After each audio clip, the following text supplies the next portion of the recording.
Un pasteur vous répond, le podcast où Florent Varac répond à vos questions, envoyez à contact@toutpoursagloire.com.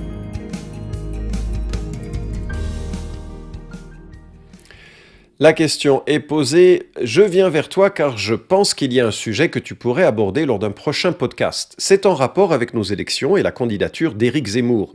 Je vois énormément de chrétiens qui en sont des fervents partisans et c'est pas peu dire. Et personnellement, je trouve qu'il a des positions en rapport avec l'éthique, la morale, la justice qui me semblent intéressantes. Après, les constats sont une chose, les solutions une autre. Mais je vois aussi des opposants acharnés parmi les frères. Bref, j'ai un peu l'impression de revivre les débats sur Donald Trump. Est-ce que pour toi ces positions sont suffisantes pour qu'un chrétien puisse lui apporter sa voix ? Même si certaines choses sont intéressantes et positives, entre autres vis-à-vis de l'éthique chrétienne, ne va-t-on pas de toute façon vers une déchéance toujours plus forte de notre société ? Le chrétien n'est-il pas amené à chercher uniquement la solution en haut plutôt que d'espérer du mieux d'un homme ici-bas ? Merci pour ton éclairage. Wow, voilà une question d'actualité qui me fera beaucoup d'amis et en tant que pasteur évangélique, je vais vous donner une consigne de vote assez précise à la fin de ce podcast. Lol, absolument pas, mais je vais prendre le temps de rebondir sur ta question pour essayer de réfléchir à la question du vote en tant que chrétien. Alors je constate qu'un chrétien a une double citoyenneté. D'abord, il a une citoyenneté d'un pays, il est né dans un pays avec ses lois, et en France, c'est une démocratie représentative, et donc un citoyen chrétien vote pour des gens qui vont le représenter au Parlement européen ou dans des institutions locales. L'apôtre Paul n'a jamais hésité à utiliser les privilèges liés à son droit de citoyenneté, et donc la question est totalement légitime, et la réflexion sur cette notion est totalement légitime. Mais un chrétien est aussi un citoyen du ciel. L'apôtre Paul dit en Philippiens 3,20 « Pour nous, notre cité est dans les cieux. De là, nous attendons comme sauveur le Seigneur Jésus-Christ. » Et Jésus précise très clairement les différentes sphères en disant « Mon royaume n'est pas de ce monde. Si mon royaume était de ce monde, mes serviteurs auraient combattu pour moi. » Fin de citation, Jean 18, 36. Nous sommes donc très clairement avec un royaume qui est céleste, qui viendra un jour s'imposer sur la terre pour ceux qui ont fait confiance en Christ, et un royaume terrestre dans lequel nous sommes des visiteurs temporaires puisque nous restons que quelques années ici-bas. Alors quelle doit être la posture d'un chrétien dans sa citoyenneté terrestre ? La plupart des gens estiment que finalement ce serait du bon sens que de réfléchir à des valeurs et à des compétences. Le test des valeurs, puisque nous sommes dans une démocratie représentative, l'idée de envoyer au Parlement des gens qui ont mes valeurs, ça a du sens, et c'est donc, puisqu'il va me représenter, quelque chose qui est à souligner et à étudier. Alors on va se poser la question des valeurs éthiques. Est-ce qu'il doit s'opposer ou minimiser au moins l'avortement ? Est-ce qu'il va s'opposer l'avortement parce que la conception est le début de la vie et donc c'est quelque chose qui est important? Est-ce qu'il va s'opposer aux mutilations de plus en plus importantes qui sont réalisées alors que l'on place les enfants sur l'autel de la théorie du genre? Est-ce qu'il va œuvrer en faveur de l'accès universel aux soins, etc. Des valeurs sociales, justement, est-ce qu'il doit s'engager auprès des plus précaires parce que ça nous est important? Est-ce qu'il va faciliter la justice, l'éducation? Les valeurs religieuses, est-ce qu'il va faciliter la liberté de croire, l'exercice des religions ou au contraire les contraindre? Les valeurs internationales, est-ce qu'il doit peser sur, ou il va peser dans une certaine direction face à l'Iran, face à la Chine, face aux États-Unis? Est-ce qu'il doit prôner l'isolationnisme ou l'interventionnisme? Et tu vois, il y a beaucoup d'options dans ces éléments. Il y a aussi donc le test de la compétence. Avoir de bonnes idées, c'est une chose. Savoir manœuvrer avec des institutions qui sont lourdes, sans parler des mesquineries humaines qui font le délice des journaux jour après jour, ça relève d'une vraie compétence, parfois un peu machiavélique, il est vrai. Compétence qu'il ne faut pas confondre avec charisme, et c'est ça aussi qu'il faut souligner. Les gens votent par émotion, pas toujours par réflexion, des valeurs et de la compétence. Alors voilà, ce serait un peu le centre du conseil qui est donné. Regardons aux valeurs et regardons à la compétence. Mais en même temps, je ne suis pas forcément convaincu que c'est là la bonne posture. D'abord parce que c'est pas évident de pouvoir identifier les valeurs prioritaires des valeurs secondaires, ni de savoir les agencer dans l'ordre. Et souvent, on retombe sur des clivages droite-gauche. Par exemple, si je parle de justice, une valeur éminemment biblique, et si je parle d'éducation, une valeur éminemment biblique également, quelle est la priorité? Est-ce qu'il faut commencer par la justice pour arriver à l'éducation? Il faut plutôt commencer par l'éducation pour arriver à la justice. Et là, les débats font rage. Et je sais que même parmi les évangéliques, on va avoir des avis différents et ce sera difficile de dire c'est comme ça qu'il faut faire. Une deuxième réalité, c'est que le programme de la Bible, et notamment du Nouveau Testament, concerne une église, c'est-à-dire un ensemble de gens rachetés, qui ont normalement le Saint-Esprit en eux et qui sont invités à vivre différemment du monde. Mais ces valeurs-là, je dois les incarner dans ma vie, et j'ai déjà des difficultés à les vivre pleinement. Je dois les incarner dans l'assemblée dans laquelle je vis, et en tant qu'assemblée, nous avons de la peine à les vivre pleinement. Comment est-ce que je peux m'attendre à ce que ces valeurs soient vécues par des gens qui n'ont ni le Saint-Esprit, ni le repérage de l'Écriture? Et donc de demander à la société de vivre selon des valeurs qui sont des valeurs propres à notre relation à Dieu, me semble être une gageure, en fait, qui mènerait vite à une dictature. Et là, je crois, puisque tu cites les Américains, il y a une grande différence avec l'approche des évangéliques aux États-Unis. Et le théologien Wayne Grudem, que je respecte énormément, j'ai souvent cité sa théologie systématique dans les podcasts, vient d'écrire un livre de 624 pages sur l'influence que l'Église doit avoir sur les gouvernements. En fait, page 61 même, il dit que l'Église doit avoir une influence significative sur les gouvernements. Et il le justifie ainsi. Je cite, « Un changement véritable et durable d'une nation ne se produira que si le cœur des gens change de manière à ce qu'ils cherchent à faire le bien et non le mal. 2. Si la pensée des gens change de manière à ce que leurs convictions morales s'alignent davantage sur les normes morales de Dieu dans la Bible. Et 3. Si les lois d'une nation changent de manière à encourager davantage la bonne conduite et à punir la mauvaise. » Fin de citation. Il dit, en concluant, que sans influence chrétienne, les gouvernements n'auront pas de boussole morale claire, et même ajoute que la responsabilité des pasteurs est d'enseigner sur ces questions politiques. Son livre massif se termine avec une dizaine de chapitres qui donnent des recommandations précises sur les thèmes aussi variés que la protection de la vie, avortement, euthanasie, peine capitale, autodéfense, possession d'armes à feu, et là on voit qu'on est dans la culture américaine à fond, le mariage, la famille, l'économie, l'environnement, la défense nationale, la politique étrangère, la liberté d'expression et de religion, le cadre nécessaire pour les régulateurs et les lobbyistes. Waouh, est-ce vraiment la bonne piste? Je ne pense pas. Et je remarque que la posture que nous avons dans le Nouveau Testament en tant qu'Église, c'est quand même plutôt la posture d'être des témoins de Jésus-Christ, des ambassadeurs de Jésus-Christ. Et ça, c'est notre rapport au monde. Et quand je voyage dans d'autres pays avec un passeport français, je me garderai bien de dire aux gouvernants et aux autorités de ce pays, c'est pas comme ça qu'il faut vivre, vous devez vivre comme ça. Ce serait d'une arrogance absolument incroyable. Et moi, en tant que citoyen du ciel, membre d'une citoyenneté terrestre temporaire, je dois réaliser que je suis avant tout un ambassadeur du ciel pour apporter un message que personne d'autre ne peut apporter et qui doit être mon militantisme essentiel. 1 Corinthiens 5,13 nous montre que nous devons vivre selon les valeurs et pas forcément les imposer aux autres, et que nous sommes là pour proclamer une réconciliation. 2 Corinthiens 5,20 nous dit « Nous sommes donc ambassadeurs pour Christ ». Nous sommes donc ambassadeurs pour Christ, comme si Dieu exhortait par nous.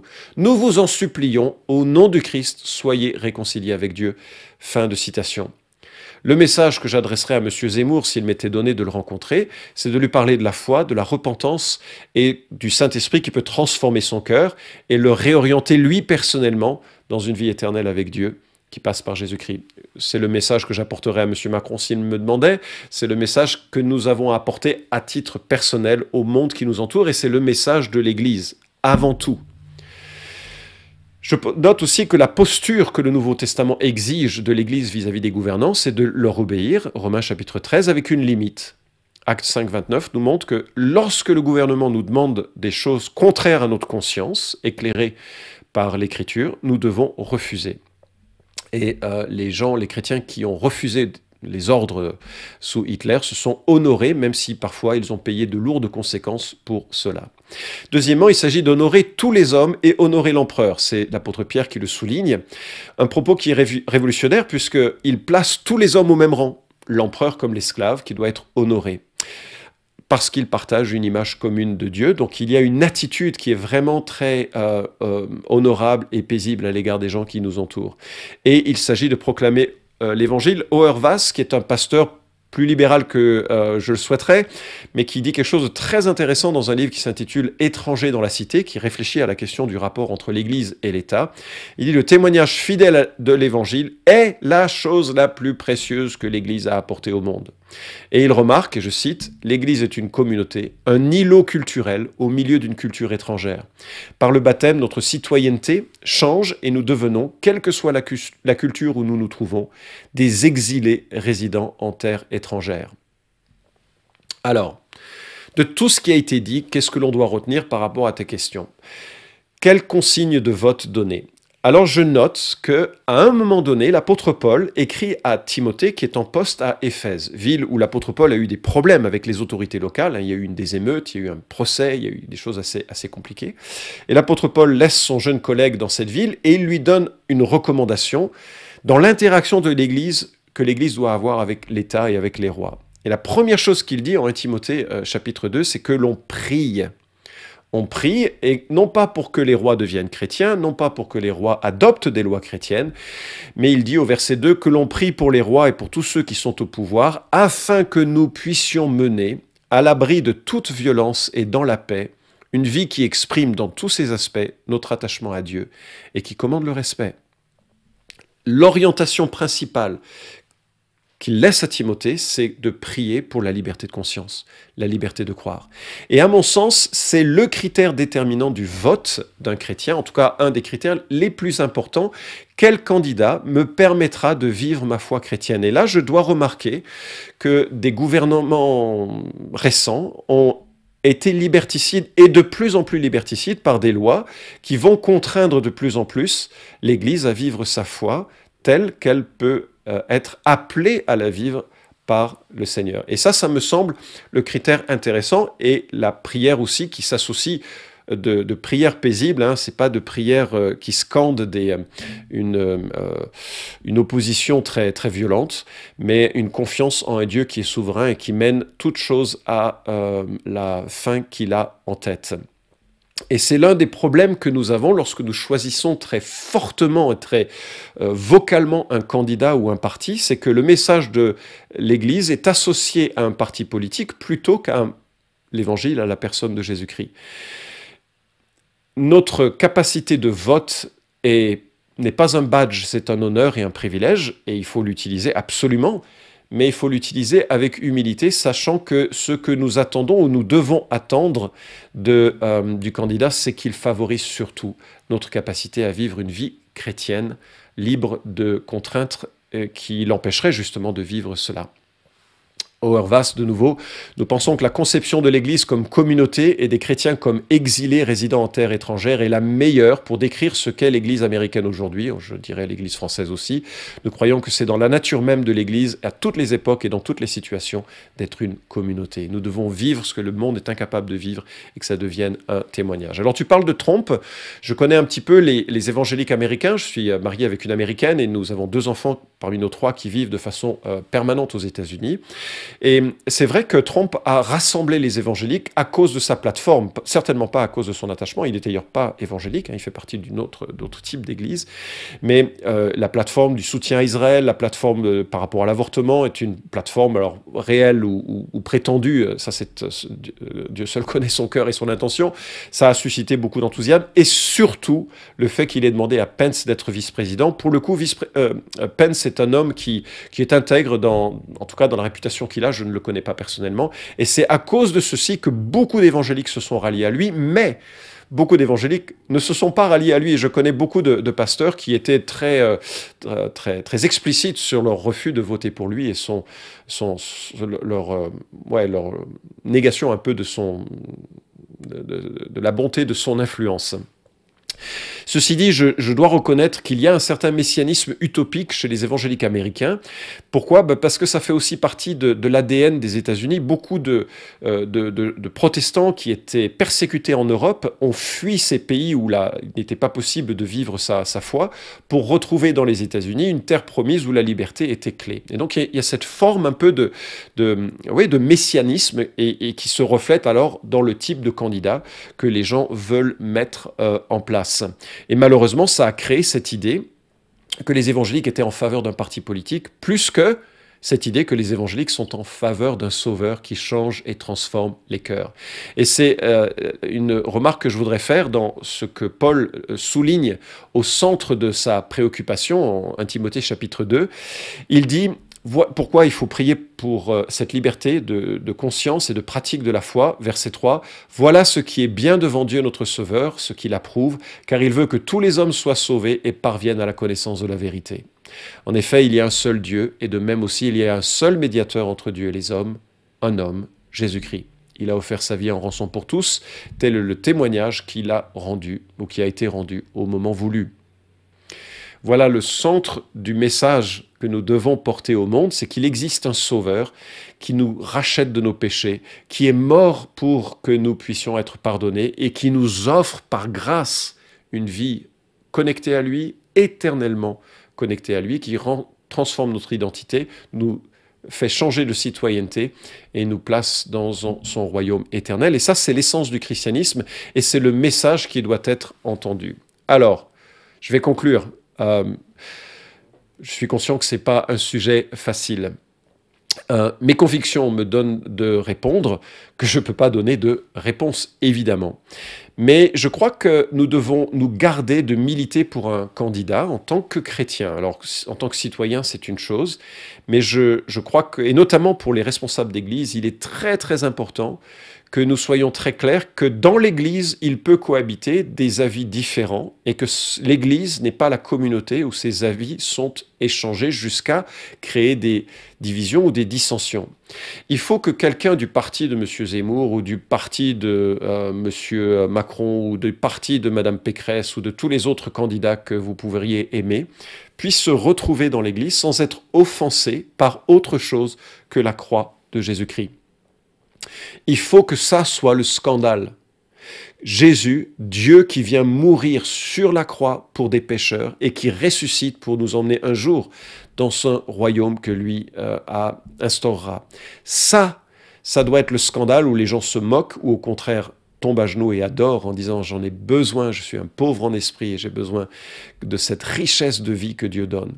Ça doit être le message de l'Église et quelque part que l'on puisse avoir ce témoignage que des hommes aux convictions terrestres différentes peuvent cohabiter paisiblement, prier la main dans la main pour pouvoir vivre une vie paisible et à la gloire de Dieu. J'aborderai la dernière partie de ta question dans un prochain podcast. Quelqu'un m'a demandé si on ne devrait pas créer un pays évangélique et donc je réfléchirai à cette thématique. En attendant, tu peux consulter le podcast 51, Comment voir la politique à la lumière de la Bible, ou l'épisode 221, Un chrétien peut-il s'opposer à un ordre politique injuste? Merci de ta question, j'espère y avoir répondu au moins partiellement. Bonne réflexion pour les prochaines étapes. Vous pouvez suivre cette chronique hebdomadaire Un pasteur vous répond sur SoundCloud, iTunes et Stitcher. Retrouvez les questions déjà traitées sur toutpoursagloire.com. Si vous aimez ce podcast, merci de le partager sur les réseaux sociaux et de laisser une note sur iTunes. À la semaine prochaine!